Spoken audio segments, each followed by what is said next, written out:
So I'm gonna explain how to fish for beginners, basically. This is stuff that I do for myself and it's been working for years. This doesn't mean that you can go out and be a professional. So if you're a professional, stop listening right now. This you know more than me. I'm a beginner.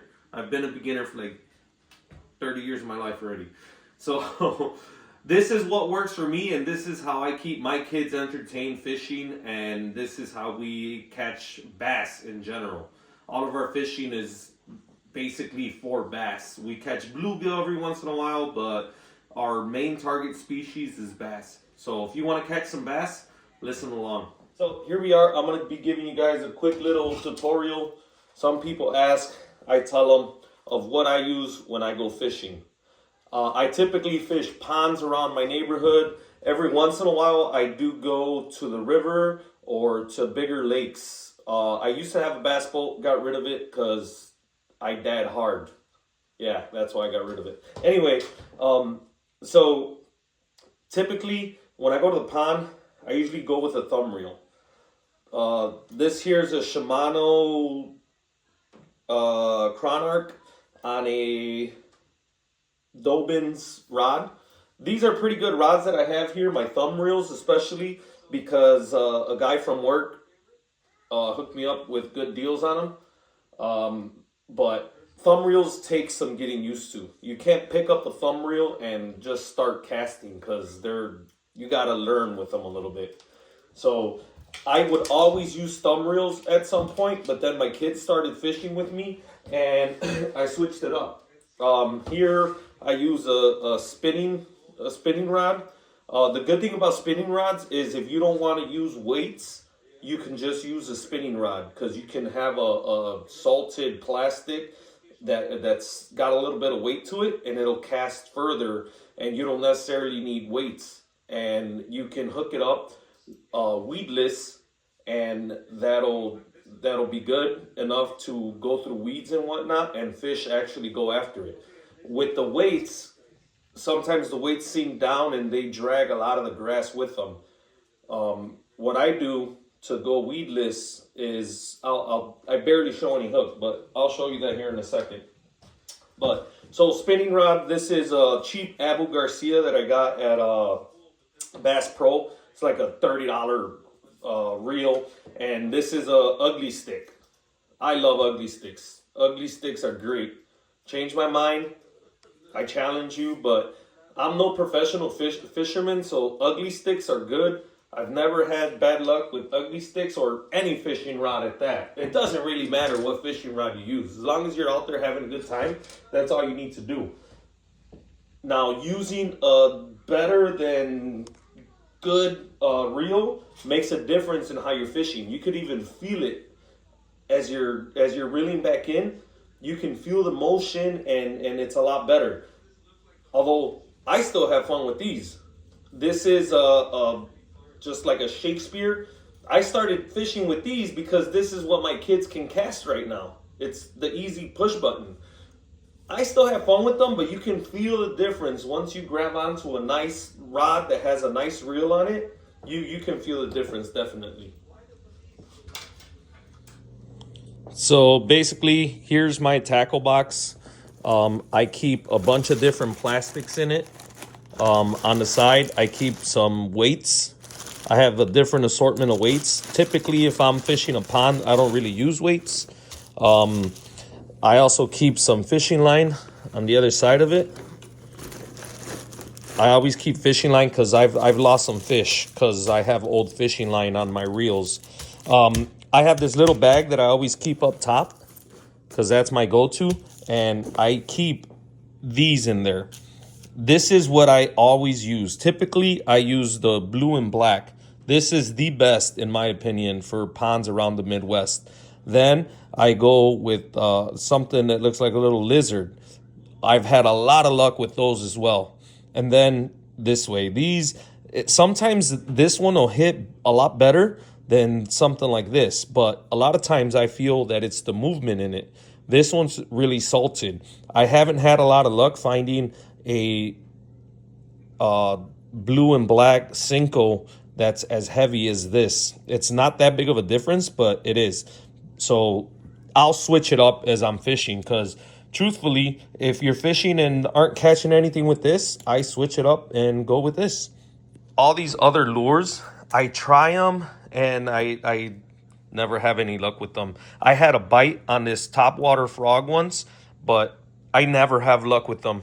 I didn't even hook that fish. Otherwise, I probably would have kept using topwaters. This one, I think I've caught a fish on once before, but I don't even mess with them. I have a lot of different lures and stuff in here that little different mock baits, live baits, but I stay away from them because I have a lot more luck with these plastic Cincos and stuff. I think the movement, remember, fish attack movement. So even if they're not hungry, they'll attack because they think somebody's coming into their area. So with all of these that move a lot, like when I hook these and I'm doing a jerking motion. I'm doing a jerking motion. So I'm reeling and I'm moving it. I use my finger and I tap it, go around once, jerk it, just do little movements. Because if you stay stationary and just don't do anything, you're still gonna have movement because your Cincos are gonna be moving, right? You're gonna be pulling it, but the more movement you have and different movements, make it stop. I try to make it mimic an animal that's in the water. So as I'm doing that, and everybody has different ways of fishing, right? My daughter's really good. I cast it for her where I think it should go, and she has the patience to sit there. Me, I try to do too much. I try to reel it in fast and then stop and then go, and I always switch it up. So she honestly, when it comes to I set up her hooks and her bait and all that, but when it comes to the action, she beats me. She has more patience. I'm over there trying to, I feel the pressure of trying to catch a fish for them. So I'm like, So I try to do too much. So basically, I think if you use that motion and do all of that, you're good. And just mimic a live animal that's in distress or something. And these typical ones, and if you're starting off, just go with the Cincos because these are easy. So basically, when I go to set up a hook on a lure, a Cinco, I always go with a weedless. You can go in through the top, go about a 1/4 inch to 1/2 inch down, spin it, measure where your hook's going to end up, and bring it back so that you can push it through. And you're going to push it through just enough to where that hook comes out. And now it's weedless because it only has this little point right here to potentially get caught on. The only bad thing about a weedless is that you don't get movement like on the first inch of your lure, but you still have that movement as it comes along moving. Now, if you did just a typical thing like that, like a traditional just hook the head like you used to do the worms when you were young, you have more hook exposed and they come up and just bite that, in my opinion. So the fish has to try to eat everything including the hook, and that's why I don't like doing something like this. You do get a lot more movement. If I'm gonna do something to mimic that, I'll go with what's called a wacky worm.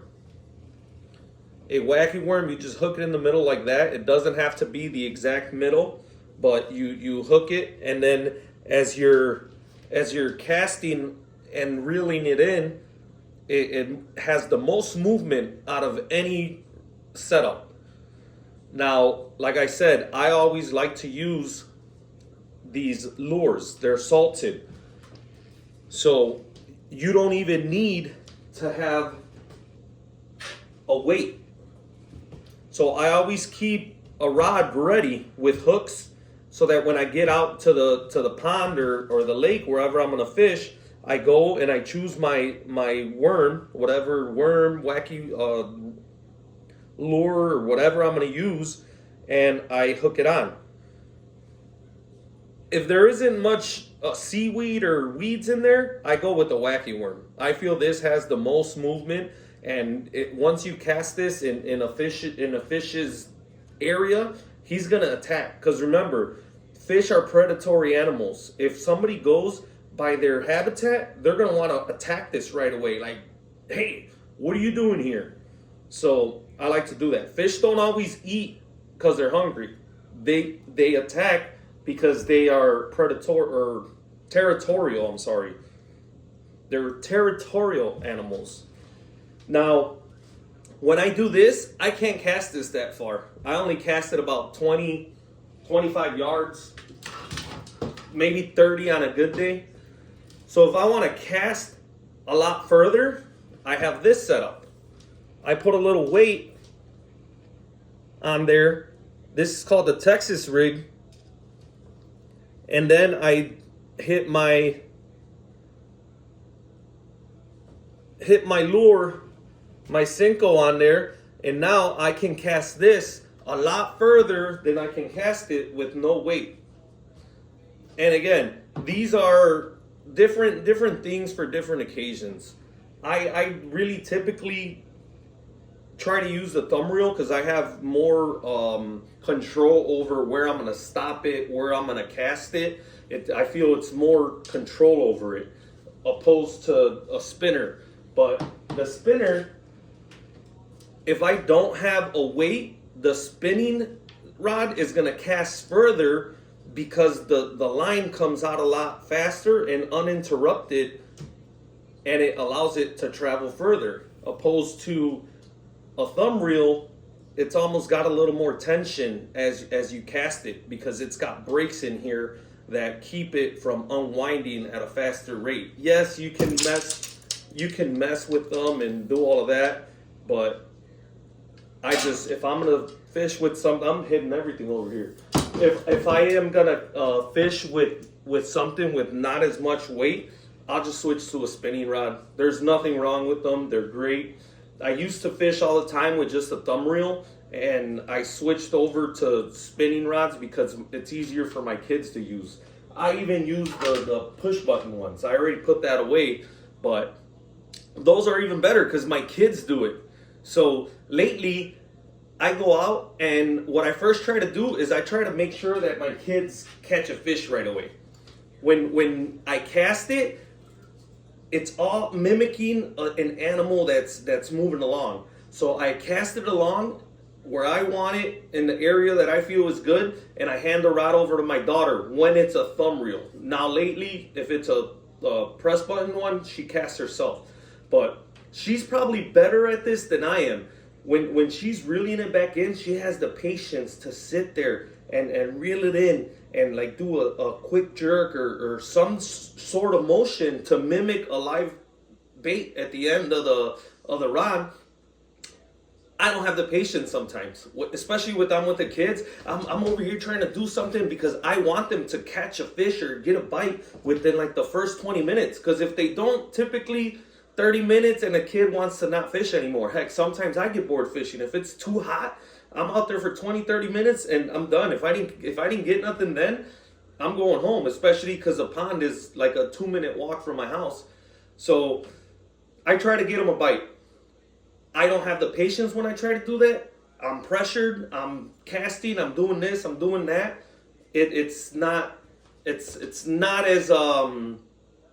it's not having the patience to mimic it, because you can feel it, especially when you have a better rod. And that is one thing. If you're gonna spend any money on a reel or a rod, I'd go with the reel because you can feel it. Like this one's a Abu Garcia from Bass Pro. It's like a $30 reel, but you can feel the movement with the reel.